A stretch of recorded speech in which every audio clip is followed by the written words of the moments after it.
up to another good morning. Time to go. Are you ready to explore God's wild and wonderful world? Welcome to the Nat Theo podcast. I'm your host, Erin Lynham. I'm a certified master naturalist, Bible teacher, and author. And I am so excited to dive into God's written word, the Bible, and his created world with you.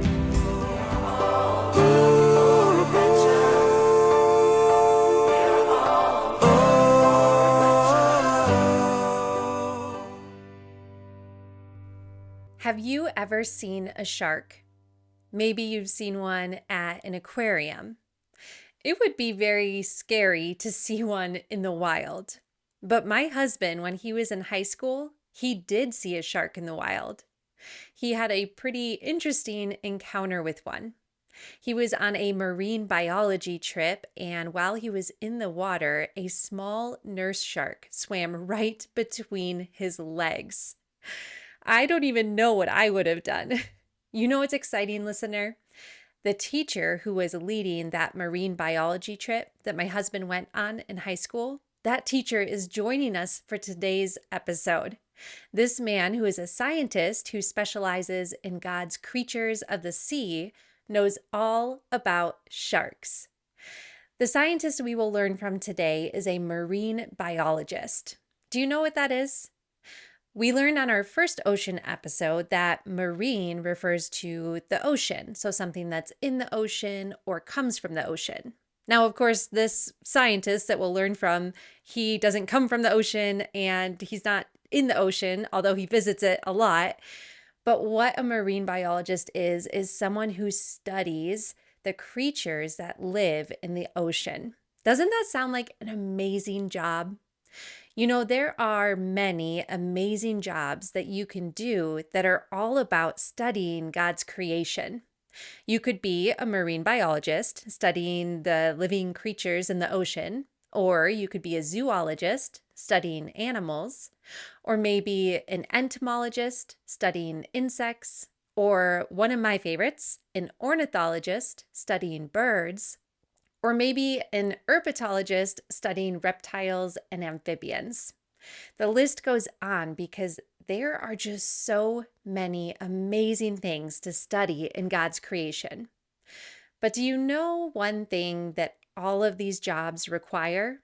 Math skills. Now, don't be disappointed or discouraged if you don't exactly enjoy math. Math can be fun when you are studying it for a good reason, like to better understand everything that God has made. Another way to make math fun is by using CTC Math's online math program.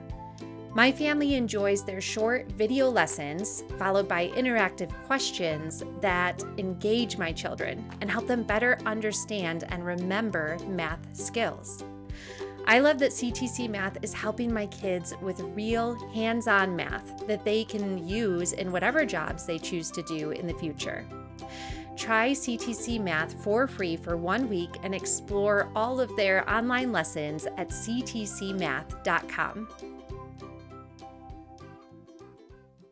What are some things that you have heard about sharks? Maybe you have heard that they are dangerous. And of course, in some situations, that can definitely be true. But have you ever heard that sharks cannot stop swimming? Do you think that is true?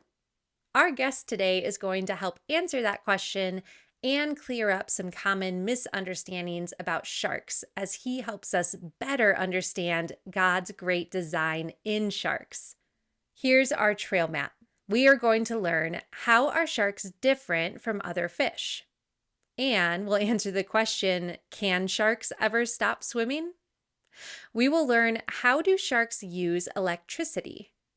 And what is a shark's sixth sense? And then finally, how has God created us to find what we need? Along with bringing on a marine biologist to help with this lesson, I also enjoyed researching sharks in Apologia's Swimming Creatures Zoology curriculum. As I was reading through their textbook, I was absolutely in awe of God's creation. I came across amazing facts about sharks and other sea creatures that help shape this lesson and our entire ocean series. I am so excited to be going through this entire course with my kids this fall in our homeschooling. Apologia's award-winning science curriculum has brought so much life to our science studies. I also love that my kids get to dive in deeper through Apologia's engaging student journals with activities and journal prompts to help them creatively remember everything that they are learning. Explore all of Apologia's wonderful curriculum and classes at apologia.com or the link in today's show notes. All right, listeners, here is our trivia question. What is a baby shark called? Take a guess and we will find out at the end of our lesson. Okay, now it is time to bring on our special guest, biologist Michael Lane. Michael Lane has done so many interesting things. He studied biology and molecular biology throughout college. He worked in fish hatcheries. He has taught in schools for over 25 years and won many teaching awards. He worked at the Shed Aquarium in Chicago. That's an aquarium that I grew up pretty close to and that I really love visiting. When he was at the Shed Aquarium, he taught marine biology and wrote curriculum. So Michael Lane definitely knows about the ocean and is the right man to talk to about sharks. Michael has published 2 books on biblical archaeology and is working on more books. He leads marine biology trips for students, and he is the founder of a great organization called Evidence for Faith, which we will link to in the show notes. I met Michael in a very interesting way. My husband has known Michael much longer than I have. As I mentioned, when my husband was in high school, he went on one of Michael's marine biology trips. And Michael was actually my husband's science teacher growing up. I personally met Michael when I worked at a Christian camp in Wisconsin for one summer, where Michael led the Nature Center.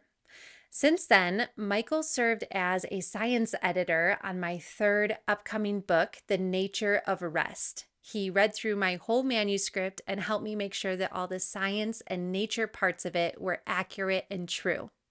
I know that you are going to learn so much from Michael as I have. So let's get into the interview.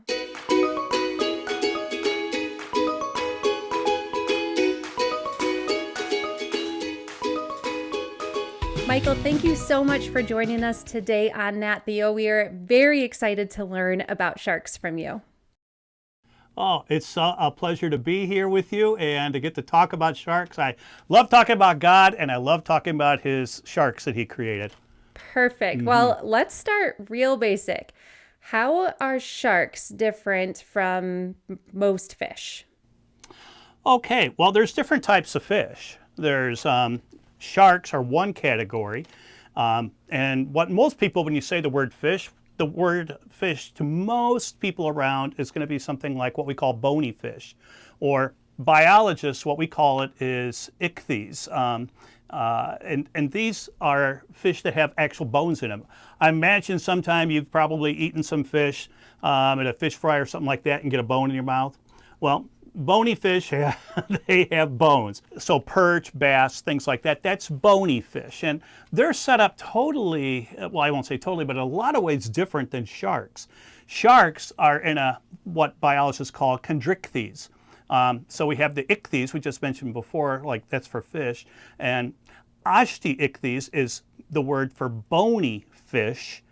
Chondrichthyes is the word for cartilage fish. And right there I just gave you the key difference between sharks and other types of fish, because sharks have cartilage. The same thing like we see with our nose, if you take your nose and you bend your nose like that. But your ears are very soft, and that's cartilage also. It's not bone.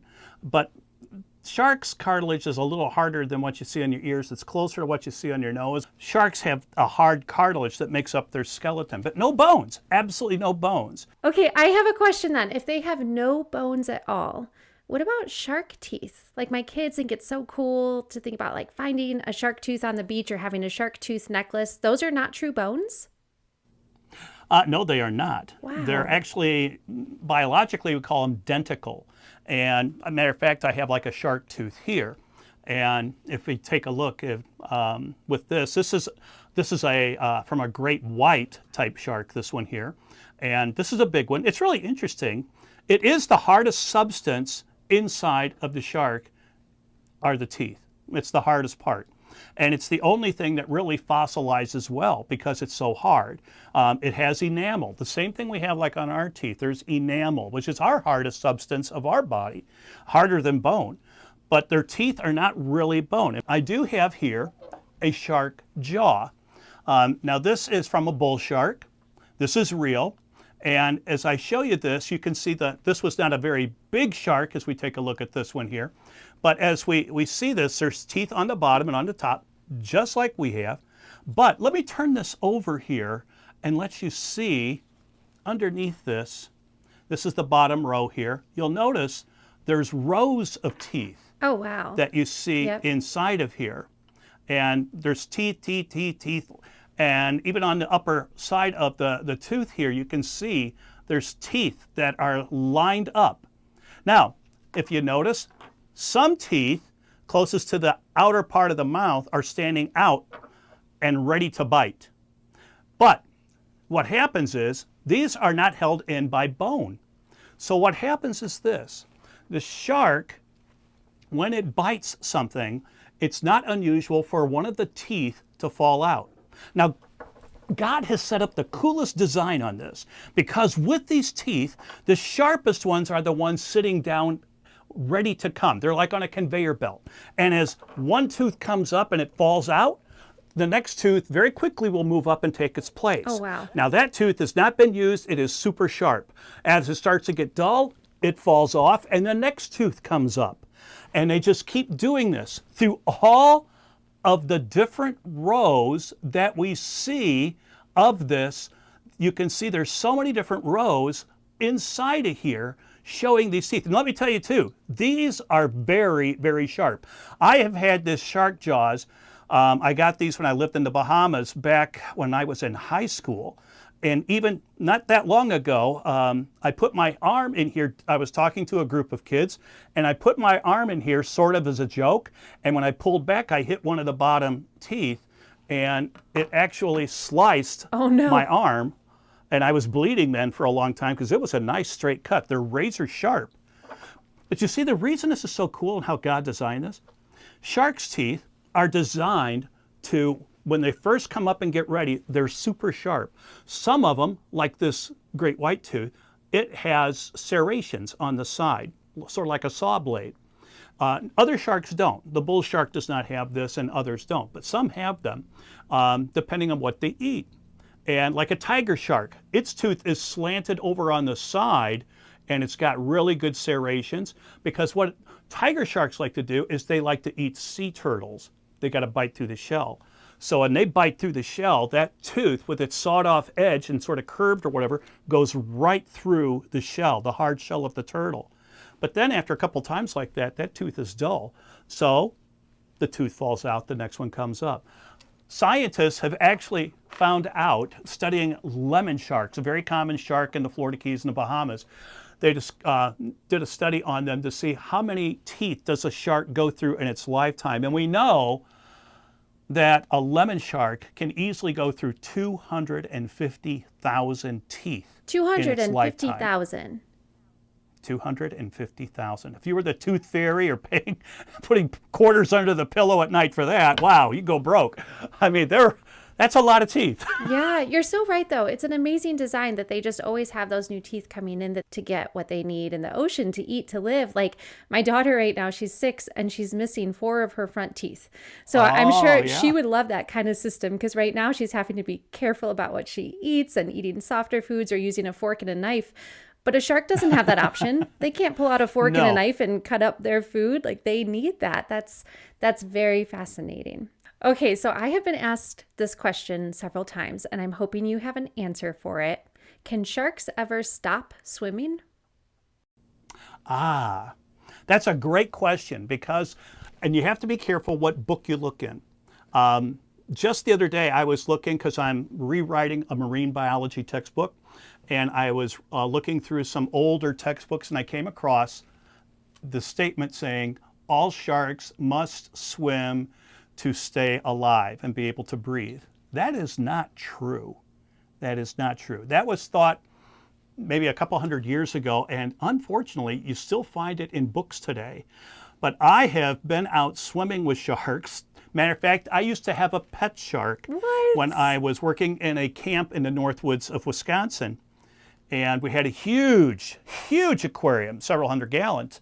And we caught a small baby nurse shark and kept it in there. That shark had plenty of room to swim around. But even though it was small, what nurse sharks tend to do, they a lot of times sit on the bottom.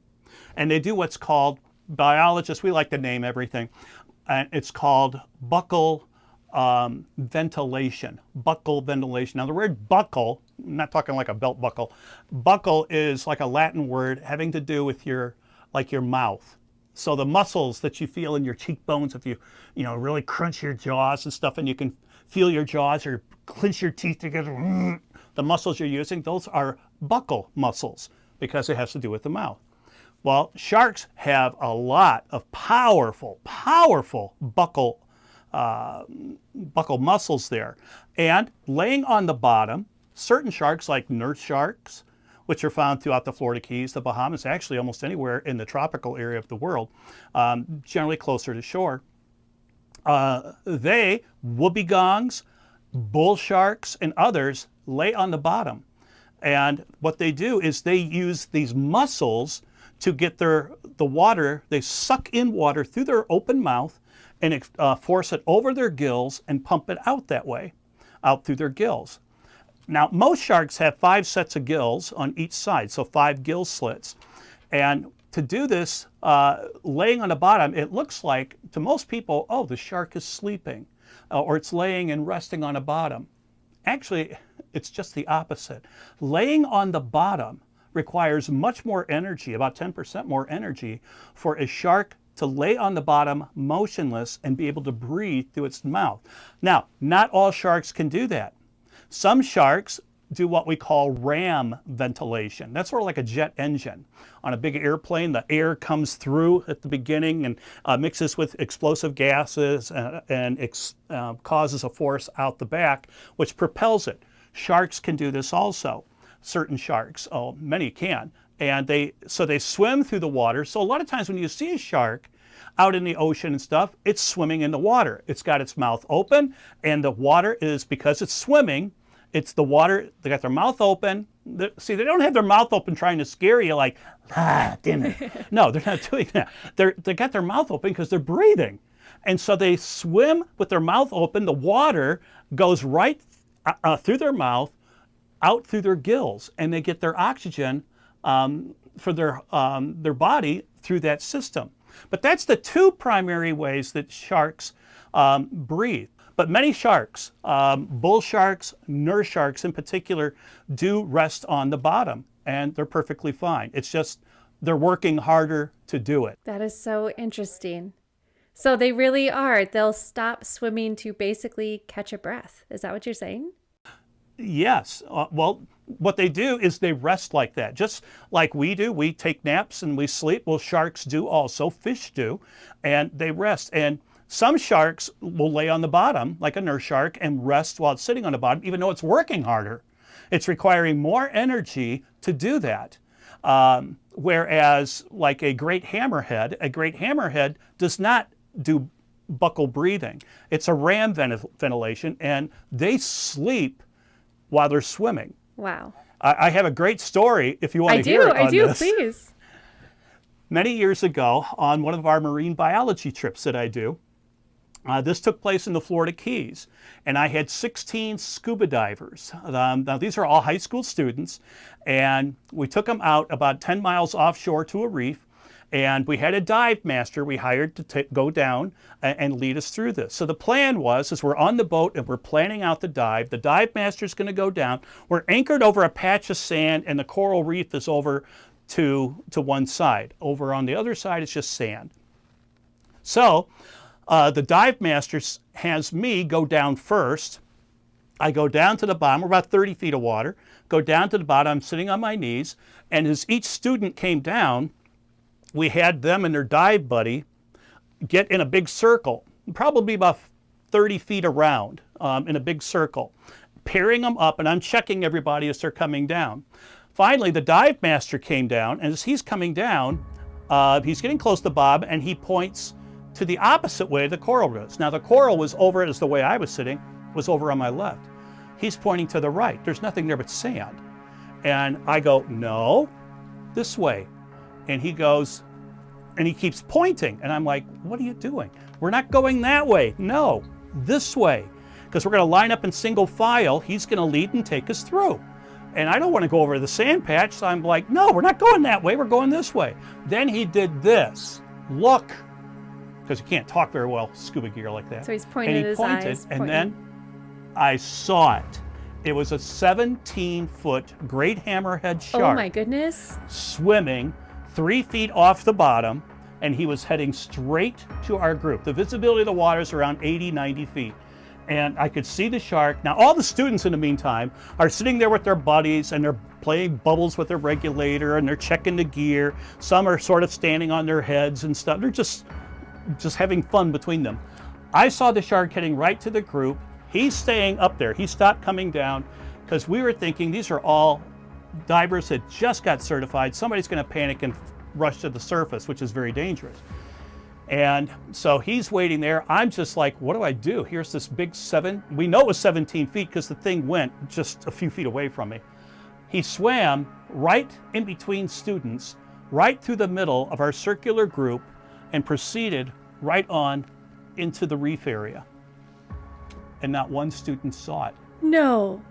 I'm like, what? I actually pick my hands up and look at the dive master. I go, what happened?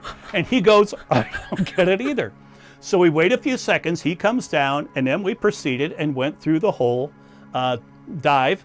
And at the end, we go back up to the surface, get on the boat, and the dive master says, so how was that? Did you guys see some really cool things? And a couple of students said, yeah, but I wish we had seen a shark. Oh my goodness. Oh.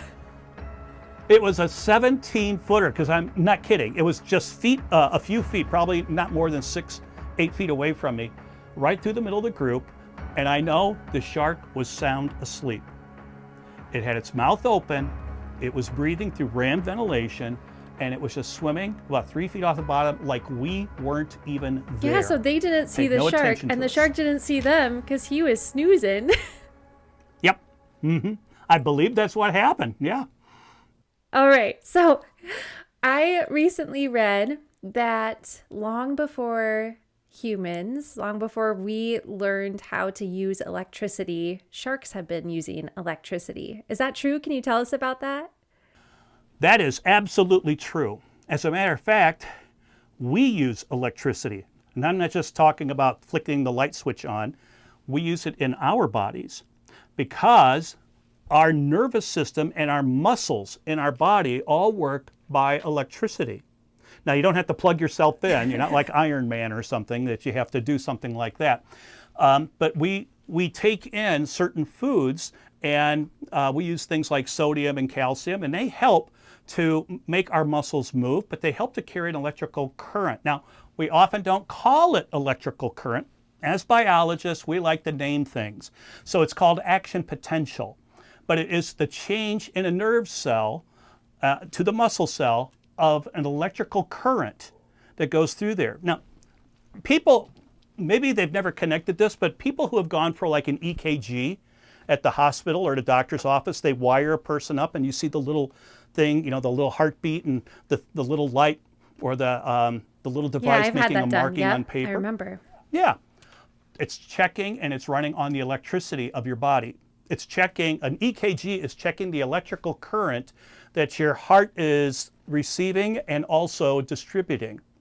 And so it's telling us how healthy, because the muscles, the heart is just basically a gigantic pile of muscles with valves in it, just 4 valves, and it all works by muscles, and so which are controlled by the nerves, but it runs on electricity. So by having an EKG, they're checking the electricity. We're talking about internal electricity. Almost all animals have this. And we have it, sharks do. But sharks do it a little differently. I mean, they do it that way. They have the same thing. They have a heart that pumps using electricity, and the large muscles to push all of that caudal fin back and forth, the tail fin to make it swim through the water, is all controlled by muscles, which are controlled by electricity. So they have this, and it's called sharks use a thing called electroreception. They use electricity, not just as we do, but they use it for hunting. And what they do is since all fish basically have this electrical system, and even when we swim in the ocean, we give off an electrical current. Sharks have a special way of picking it up and sensing it. They can't even necessarily see what it is, but they can tell something is moving because of the electricity inside of the creature. So any bony fish or other shark, they know where it's at. They don't have to see it. They know where it's at. We're swimming in the water, and as we swim and just swim leisurely and stuff, we are giving off, because we have electrical current running through our bodies, it goes into the water, and salt water is really good for conducting electricity. And so the shark picks it up. Now, how does a shark do it?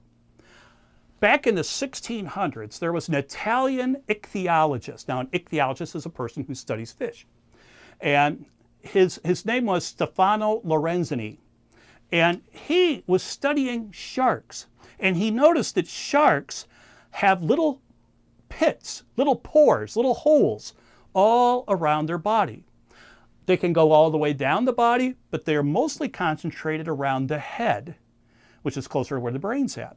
But there are hundreds and hundreds of these little pores that are on sharks. So what you do, and I have done this actually with a shark as a study. This was not for fun, but I took a shark head and sort of pressed where these little pores are, and a jelly-like substance came out through the pore. I just did a little bit just to see it. So what these things were, and Lorenzini, he saw this and he wrote about it, and he discovered these little pits, and he found out what they did.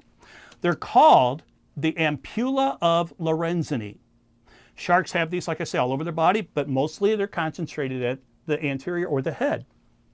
Now, what they do, it's an ampule. An ampule is a fancy word for like a pit or a sack or a bag. And it's just a bag that goes in, it's on the skin, there's a little hole at the top and a bag that comes down. At the bottom of the bag, there's nerve cells that connect eventually to the brain. Inside the sac, though, there is this jelly-like substance, and it conducts electricity really well. It can amplify it. So if a shark is swimming, and he's got hundreds of these receptors now all over his body, but mostly as he's swimming forward, they don't swim backwards, as he swims forward, he's sending out these like detections. He's searching for electrical currents in the water. And little animals will, like worms, they produce it also. Well, maybe I don't eat that. I'm going to ignore that one. Ooh, here's a big one. Here's something over here. I can't see it yet, but I can detect it. I can detect an electrical thing. Or something's hidden in the sand. I'm a nurse shark swimming over, can't see the crab that's buried underneath, but the crab is moving and trying to dig itself deeper, and it's giving off an electrical current. The shark can sense this, even without seeing it. How God has designed this is amazing. And they come over the thing. They can steer and figure out by moving their head back and forth which direction it's coming from, and they zero in on this. That's how they use electricity. But they use this for hunting, this location device that they have here with these electroreceptors. And like I say, it's called ampulla of Lorenzini. And if you look it up, or if you study this, or if you look at a close-up of a shark, the head, you'll see little pits all around, particularly around the snout. Now, why are there more at the snout? Is because that's where the majority of the sensory receptors are. We're the same way. God designed us on a similar plan. We have 5 senses. Well, all of those except for touch touch is found everywhere, all over our body. But the other 4 are only found up in the head. Sharks are like this. Now, again, biologists, we like to give a name to stuff. So animals that have the majority of their sensory receptors, taste, hearing, smell, sight, things like this, at the end, at the head, or what we call the anterior end, we call that a head. But the word is called cephalized. So their sharks are cephalized creatures. So they have this ampullae of Lorenzini are very concentrated at the head. So as it's swimming along, it can detect food very easily. Wow, how incredible. Okay, are there any other ways that sharks find what they need when they're hunting? We know they use electricity. How else do they find their food? Great question. Sharks are not like us. We use primarily our eyesight and our, we're driving down the road. We can't smell Burger King or Chick-fil-A, but we can see it and like, oh, here's food. So sharks, their eyesight is not that good. At distance, they can't see very well. They're more capable of viewing things in a darker setting, not totally pitch black, but in a darker setting, because they don't see exactly like we do. Now, we have the ampulla of Lorenzini that we talked about before, but they can also feel the presence of animals, even if they can't see them. It's like I say, sharks have the five senses we have. They have this ampulla of Lorenzini, but they also have something, as all fish do, it's called a lateral line. If you take a look at next time you go fishing or whatever and you see like a sunfish, a bass or a trout or something, or even a big salmon, if you look along the side of the fish, you will see a faint line that goes down somewhat in the middle of the fish, starting just behind the head and proceeding all the way down to the caudal tail, the tail fin. It's a thin line. This lateral line is another sense. It's a sixth sense that sharks actually possess. We don't have it. Both sharks and bony fish, Osteichthyes, they will have it too. And what it is, it's, again, a little like pit inside that goes along. They're just lined up, a little pit, and it's got a substance in there that instead of feeling for electricity, it feels pressure. Sound is a wave. It's a pressure wave. When you drop something, if I drop my pencil, the only reason you heard it is because we're sitting in air, this hit, and when it hit, it vibrated. We heard the vibrations. These lateral line structures, these little pits, are filled with a substance, picks up waves, just vibrations in the water. And they can detect where something is. Matter of fact, as the shark is swimming through the reef, its actions are causing waves, pressure waves, to go out around it, which can bounce off the reefs, the large coral heads and stuff, and they can find out where they are. They can feel the vibration. They move, cause the vibration of water. It bounces off, comes back. Their lateral line picks it up. Oh, there's a reef here. There's a rock here. They can actually do this. And they can also find their food that way. If something is a fish swimming so far over, it's swimming, it's moving through the water, it's making pressure waves, which they can feel using this lateral line. Wow. Now, a really interesting experiment that was done, I believe it was the French, back in the early 1960s. They took like goldfish, or I think it was more like koi, big carp-like fish, and put them inside of a tank. And then researchers reached in and tried to catch the fish with their hands. And as they're just reaching in, trying to grab them, have you ever tried to do this in a pond or in a lake or anything? Fish, you think they're seeing you, which they do, but it's the lateral line is telling them what's going on. Wow. As you move your fingers and stuff, they're sensing that. The researchers could not catch any of the fish. Then they took the fish out with nets, and then they took a substance and covered up the eyes of the fish. Didn't hurt them, just little cups over their eyes, put them back in the tank. Again, now they're going to try and catch the fish. As they're reaching in there, even though the fish can't see them, they could not catch the fish.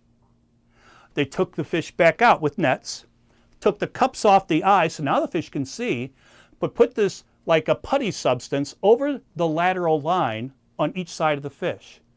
So they just covered up the lateral line. The fish can see. They put him back in the tank. Researchers then went over and easily picked up the fish. Wow, that is fascinating. The fish could see the hand coming, and it didn't know how to react because they do not rely on their eyesight as much as they rely on the lateral line to tell them where things are and what's moving in the water. Sharks have this to a higher degree than most bony fish do. They are so well designed. Oh, fascinating. Points like again and again as I was researching sharks, just the finely tuned design where you see all this engineering, all this That is true. all this smart intelligence, like as you dig into it, just like everything in nature, right? As we dig into it True. and we start seeing there is so much thought and so much creativity behind all of these designs, everything. On that note, is there anything else that you want to share with us about sharks? Well, there's a fascinating thing that's called tonic immobility. That is something that is amazing. We're not sure exactly why it works. It's still being studied by scientists today. But if you take a shark, and like I say, I used to have a pet shark. I got him, he was about 20 inches long. Now he was more like 17, I think, when we first got him. He grew up until he was over 4 feet long. Sometimes what I would do with this shark, and I never got bit by it, though it almost got me once, but I would often hand feed the shark in front of people, and I was hand feeding the shark and stuff. Well, sometimes I got to examine the shark just to see how healthy it is. Now, what I would do is turn the shark, catch the shark, and immediately, you got to do this quickly, because the shark, once you catch the shark, just like anybody, they don't like to be caught. And so the shark will start to thrash, but eventually, or what you must do very quickly is turn the shark upside down. When you turn the shark upside down, it goes into what we call tonic immobility. What that means is it's like hypnosis. It's like it's conscious, but it like doesn't know what to do. And it just sort of goes limp and it lays there. And you can do all sorts of things on the shark. Testing, we can take a blood sample, we can examine the scales, we can look at it if we think we got a parasite or something on it. And so we examine it. That's how they examine some of these sharks, even out in the wild. I know scientists who down in the Bahamas that would catch sharks, and big lemon sharks, like 10-foot sharks. I've even been around sharks that have been 12-foot long, nurse sharks, and have done this out in the ocean and turned the shark over, and the shark just goes limp. Instead of thrashing, it just lays there. I can't even imagine like trying to flip over a 12-foot shark. Like that alone is a feat. You need help to do it. bet. One that big. You need help. You get a bunch of people there to catch the shark. They bring it close to the boat. Because they have no bones, if they start thrashing up against the side of the boat, they can damage themselves. We have like rib cage to protect our internal organs. Sharks don't. So sharks do not like to hit things or be hit because that can damage them very, very severely. So when it gets close to the boat and it will start to thrash, the divers will, they pull it in close to shore. That's when they bring it into the boat, and then they jump over. The scientists will get in the water about waist high or whatever, and immediately they flip this thing over. And as soon as they do, it just stops. Wow. And then they can do all sorts of experiments. They're just so disoriented. It's like they are just, okay, do whatever you want. Oh, that's fascinating. All right, Michael, I want to close with a question I like to ask our guests. Do you have a favorite memory in nature from your childhood? Dealing with sharks? Doesn't have to be dealing with sharks. I don't know if many people have memories in childhood dealing with, if you have one, please share away. No, anything in nature. Probably the first time I ever went to the ocean. When I was still a student in school, I went down because I had relatives in the Bahamas. I would go down and visit my older brother and stay with him. And I still remember the very first time he took me to the ocean. He picked me up at the airport. He drove me back. We were on the island of New Providence. That's where Nassau is, the capital. But instead of taking the short way back to the eastern side of the island, because the airport's more to the central west, he said, "Do you want to see the ocean?" Because I had never seen the ocean before. And I said, "Oh yeah." He says, "We'll take the long way around." And he drove me around and I got to see the ocean. Just seeing it for the first time just really hit me how big it was and how beautiful, the different colors of blues in the Bahamas, from turquoise to sapphire and blue. I mean, it's just gorgeous. But the next day, he took me over to a place that anybody who's been to the Bahamas might have heard of. It's called Montague. He took me snorkeling off there, just with mast fins and a snorkel and a dive knife I had. And I jumped off, and I'd never been in the water. Oh, wow. A lot of coral was around there then. And I jumped off, and as the bubbles cleared, I just saw along the rocks all this coral, all the different colors in the sunlight just blew my mind.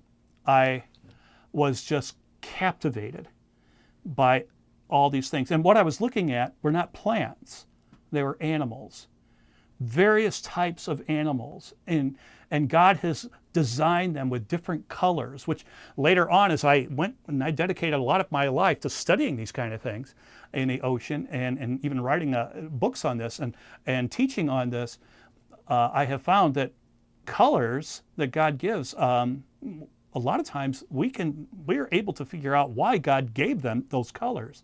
So, and seeing this, what I call a kaleidoscope. I remember as a kid playing with a kaleidoscope. I always called it a kaleidoscope of living color that I saw there. It just took me away. And I remember on that dive also, I came across a moray eel, which was about a 4-footer. It was in the rocks and stuff, and between pieces of coral, and I was just fascinated by it.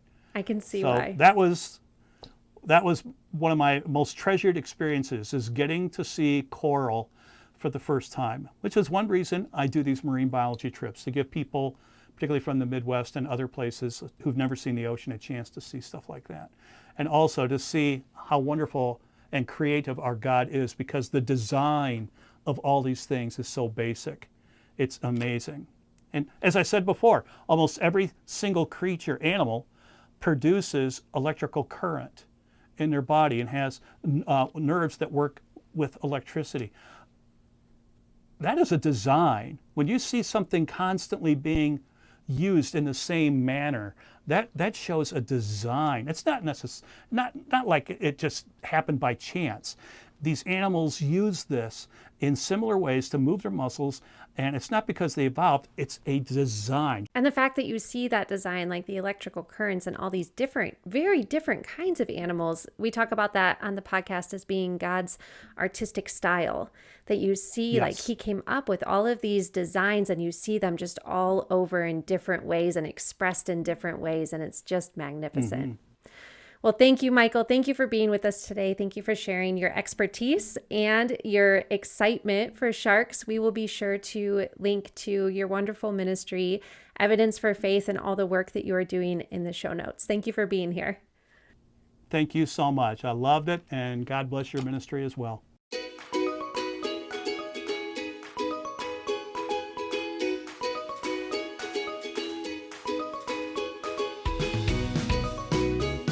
Listeners, I hope you will check out Michael's wonderful work through his organization, Evidence for Faith, which we will link to in the show notes. Enjoy all of his fascinating podcasts and videos and books and resources.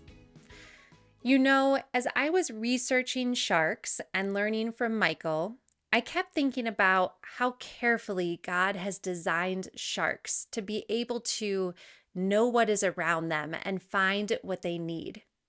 Remember on our last episode, we learned just how big and deep the ocean is. And yet, God designed sharks in these very special ways to be able to navigate the ocean and find what they need. God has made sharks very sensitive. Do you know what sensitive means? Sensitive means being able to feel slight differences or changes or influences, and to be able to quickly respond to the changes around us. In a similar way, God designed us to find what we need. Now, I don't necessarily mean physically for finding food. Thankfully, that's pretty easy for us to do most of the time. But God did give us senses like our sight and smell and hearing and taste and touch to help us. But what I mean is that God designed us to find what we truly need, which is Him. You see, while our bodies need food to live, our spirits, who we really are inside, need Jesus to truly live. Matthew 4:4 says, "A person lives not on bread alone, but by everything God says."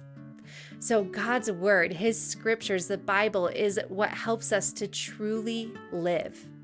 In John 14:6, Jesus said, "I am the way and the truth and the life. The only way to the Father is through me."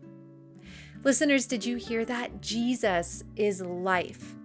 Just like sharks sense the world around them and can find what they need to live, God makes us sensitive to His Spirit and His truth so that we can truly live. When we follow Jesus, our life is so very different. We experience hope and peace and joy here on earth, and we have the promise of life forever with God in eternity. Think about a shark being led to its lunch by sensing electricity and those movements, those vibrations in the water through their lateral lines. Sharks are super sensitive. God helps us to be super sensitive to His Spirit and truth. John 16:13 says, "But when the Spirit of truth comes," that's the Holy Spirit, "when the Spirit of truth comes, He will lead you into all truth. He will not speak His own words, but He will speak only what He hears, and He will tell you what is to come." Listener, this verse is all about God's Spirit leading us. You can become more and more sensitive to God's leading in your life. You can do this by reading your Bible and memorizing what is inside of Scripture, by listening to podcasts like Nat Theo or sermons at church, by praying to God each day and throughout the day, and by spending time with others who love and follow Jesus. These are all ways that we can become more and more sensitive to what God is doing in our lives and how He wants to grow us. Do you remember our trivia question? What is a baby shark called? A baby shark is called a pup. A shark pup. Isn't that cute? Of course, it's not like the puppies, like a baby dog that you might have seen or might have had at one point. A shark pup is very different, but that is what they are called. Now it's your turn to explore. Go practice being sensitive in nature. Visit a natural area like the woods or a creek or the beach or a grassy area by the park. When you are in a safe spot to do so, practice turning off one of your senses, kind of like Michael talked about with that experiment with the fish, where the scientists covered up the fish's eyes and they realized that the fish could sense through its lateral line. So turn off one of your senses, and this can help your other senses become stronger. So maybe close your eyes and see what sounds you can hear in nature. Or put headphones on to cancel out the noise around you and see what you can see with your eyes. Appreciate how God has given us these senses to feel and respond to the world around us. Thank you so much for listening. If you enjoyed this episode, please make sure to share it with a friend and take a moment to subscribe, rate, and review Nat Theo wherever you listen. Until next time, keep exploring God's wild and wonderful world.